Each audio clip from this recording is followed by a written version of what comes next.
आज मैं कक्षा 8 रुचिरा पुस्तक पाठ 2 विलस्य वाणी न कदापि में श्रुता इस पाठ का हिंदी अनुवाद बताऊंगी।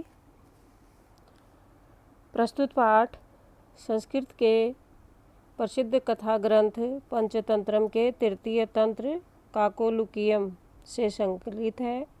पंचतंत्र के मूल लेखक विष्णु शर्मा है। इसमें 5 खंड हैं जिन्हें तंत्र कहा गया है।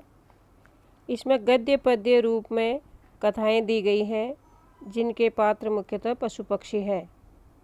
तो विलस्य वाणी न कदापि में श्रोता, इसका हिंदी अर्थ होता है विलस्य बिल की वाणी आवाज़, न कदापि में श्रोता, न मतलब नहीं, कदापि मतलब कभी भी, में मतलब मेरे द्वारा, श्रोता बिल की वाणी मेरे द्वारा कभी भी नहीं सुनी गई।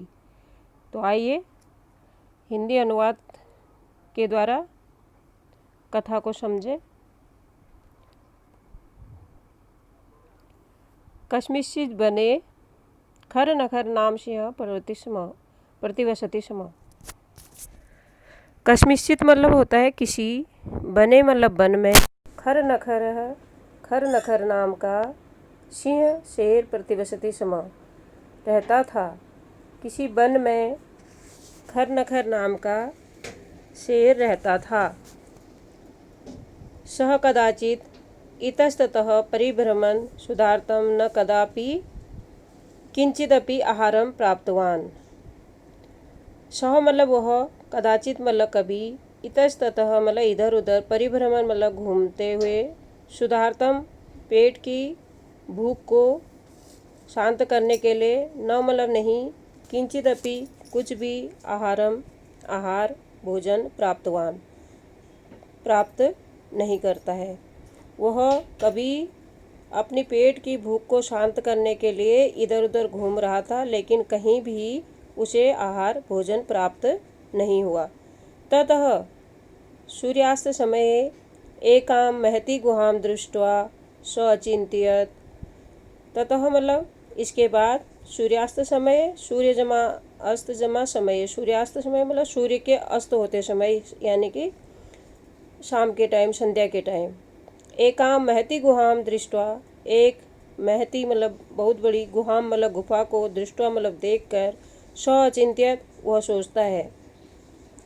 इसके बाद सूर्यास्त समय एक बहुत बड़ी गुफा को देख करके वह सोचता है, नूनम एतस्याम गुहायाम रात्रौ कोऽपि जीवः आगच्छति।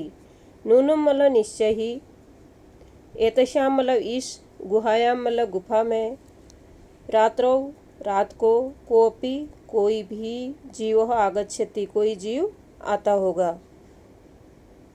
जब उसने गुफा को देखा तो वो सोचने लगा, निश्चय ही रात को इस गुफा में कोई आता होगा। अतः अत्र निगूढ़ भूत्वा तिष्ठामि इति।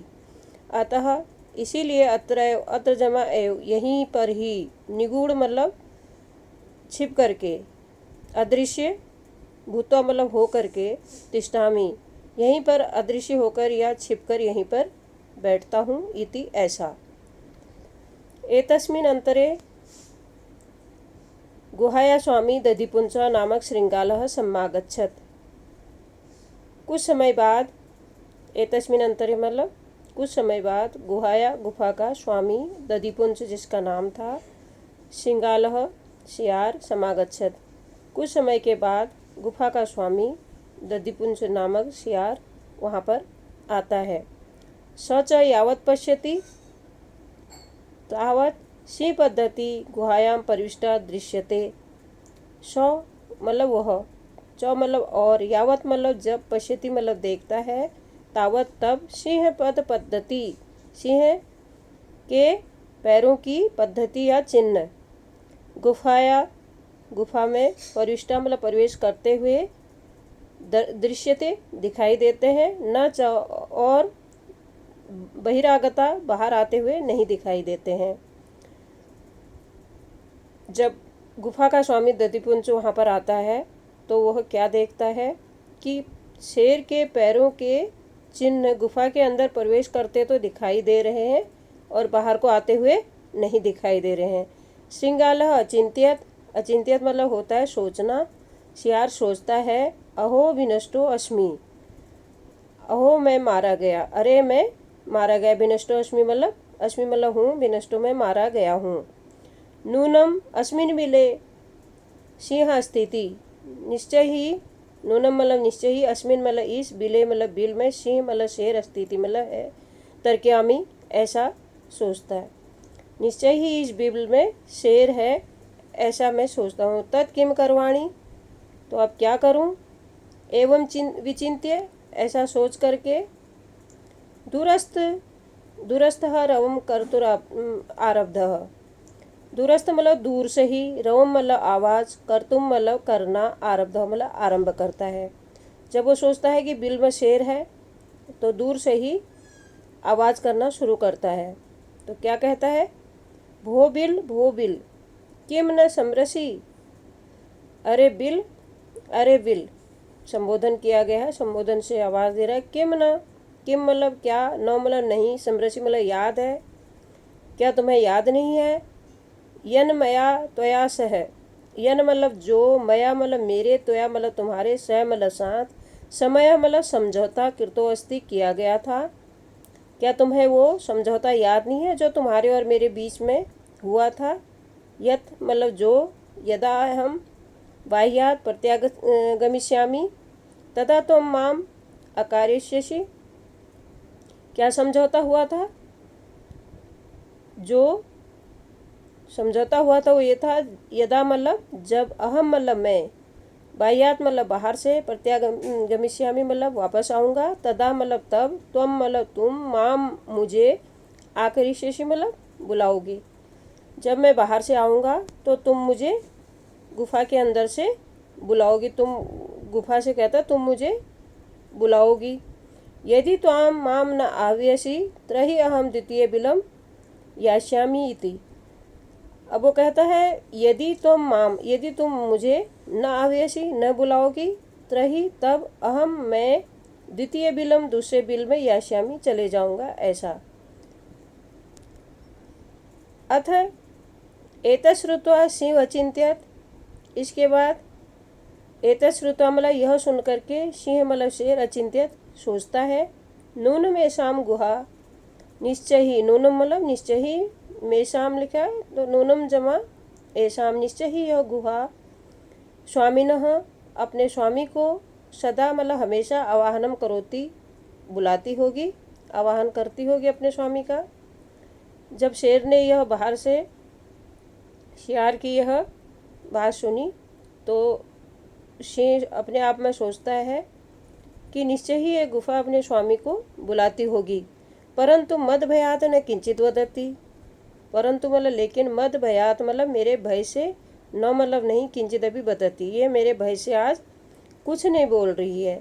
अथवा साध्वे उच्यते, साध्विदम उच्यते, इसीलिए सही कहा गया है। भय संत्रस्त मनसाम हस्तपादिका क्रिया परिवर्तन्ते न वाणी च वेपतुश्चाधिको भवेत। भय से त्रस्त या भय से ग्रस्त मन में हस्त और पैर जो है वो अपनी क्रियाएं नहीं करते हैं। जब हमारा मन भय से ग्रस्त होता है, हमारे मन के अंदर भय बैठा होता है, डर बैठा होता है, तो हमारे हाथ और पैर जो है वो सही से काम नहीं करते हैं। परिवर्तनते न वाणी च, और हमारी जो वाणी है वो भी क्या होती है, बेपथुश्च अधिको मतलब कांप जाती है, हमारी जो आवाज़ है वो भी कांपती है, हम बोल भी नहीं पाते हैं। आवाज़ में भी क्या होती है हमारी, कंपन। जब हमारा मन किसी ऐसी बात से डरा हुआ होता है तो हमारे हाथ पैर तो काम नहीं करते हैं और हमारी जो आवाज़ है वो भी क्या होती है, कांपती है। ठीक है। तद अहम अस्य आवाहनम करोमि, तद मतलब इसीलिए, अहम मतलब मैं, अस्य मतलब इसका, आवाहनम करोमि इसीलिए मैं इसका आवाहन करूँगा, मैं इसको बुलाऊँगा। एवं स बिले भविष्य में भोज्यम भविष्यति। एवं मतलब इस प्रकार स मतलब वह बिले मतलब बिल में, प्रविश्य मतलब प्रवेश करेगा, मैं मतलब मेरा भोज्यम भविष्यति और मेरा भोज्य भोजन होगा। ये शेर सोचता है कि जब मैं उसको अंदर बुलाऊंगा तो वो बिल के अंदर प्रवेश करेगा और मेरा भोजन बनेगा।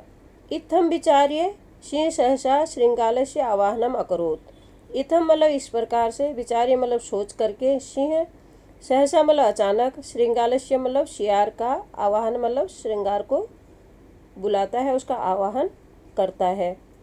ऐसा विचार करके सिंह शियार का आवाहन करता है। सिंहस्य उच्च गर्जन प्रतिध्वनिना सा गुफा उच्च श्रृंगालम आवियत। सिंह से मतलब सिंह की उच्च गर्जन से मतलब ऊंचे आवाज से, प्रतिध्वनिता मतलब प्रतिध्वनित हुई, सा गुहा वह गुफा, ऊंचे स्वर में श्रृंगाल का आवाहन करती, श्रृंगाल को बुलाती है। अनेन अन्य अपि पशव भयभीता। अनेन मतलब जिसके द्वारा, अन्य अपि मतलब और भी, पशुआ मतलब जो भी पशु थे इधर उधर, भयभीता वो भी भयभीत, अभवन मतलब हो गए। जंगल के इधर उधर, उस गुफा के इधर उधर जो और भी पशु पक्षी थे वो भी सिंह की जो आवाज़ आई उसे वो भी भयभीत होकर भाग गए। श्रृंगालो अपि ततः दूरम पलायमानः। और वो जो शियार था वह भी ततः मतलब वहाँ से दूर, पलायमान मतलब भागना, चले जाना, वो शेर भी वहाँ से दूर भाग गया। इमं पठत, इसीलिए वो पढ़ता है। अनागतम यह कुर्ते स शोभते। अनागतम मतलब जो समस्या अभी नहीं आई है, यह मतलब जो अनागतम नहीं आई हुई समस्या के बारे में जो पहले से ही सोचता है, सशोभते वही शोभायमान होता है, वही शोभा पाता है। सशोच्यते यो न करोत्यनागतः, जो यह नहीं करता है वो उसका भोगी बनता है या कष्ट सहता है।